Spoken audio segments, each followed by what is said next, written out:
Сәлем достар, бүгін сіздерге помидор әдісін таныстыратын боламын. Бұл әдіс тайм-менеджментке негізделген қызықты әрі тиімді пайдалы әдіс болып табылады.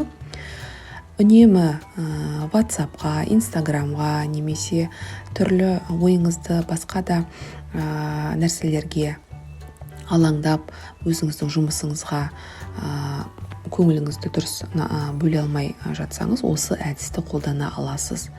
Өте тиімді әдіс болып табылады.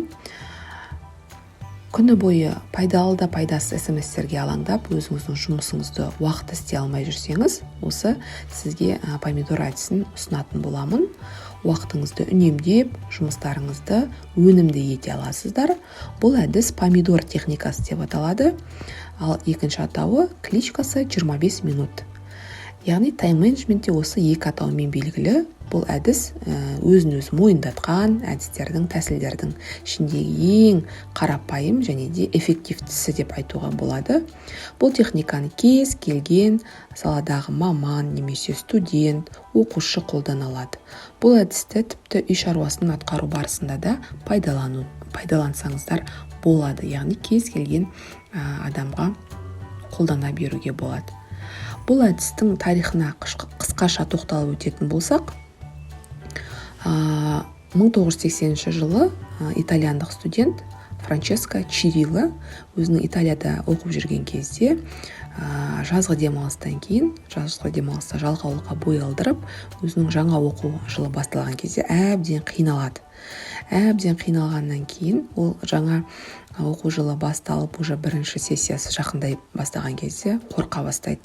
Себебі ол өзінің ойы, зейіні тұрақсыз болып, басқа нәрсеге алаңдап, тапсырмаларды дұрыс орындай алмай жүреді. Сөйтіп бір күні ол мен зейінімді бір 10 минутқа осы арнай алмаймын ба, 10 минут отырып осы сабақты оқи алмаймын ба деп будильникті қойып, 10 минут тапсырманы орындауды бастайды. Сөйтіп әр тапсырманы 10 минуттан жасап жүреді. Кейіннен ол байқаса, адамның зейіні 25 минутқа дейін бір нәрсені орындауға жетеді екен. Яғни адам алаңдамай бір затты 25 минут отырып жасай алады екен. Осыдан осы әдіс пайда болып, әр тапсырманы 25 минутқа арнайсыздар әр тапсырманы орындауға, және де оны 25 минуттан кейін будильник қойып, 5 минут демалып аласыздар. Яғни әдісті қолдану бастар кезде ең алдымен күні бойға жасайтын тапсырмаларыңыздың тізімін жазып аласыз.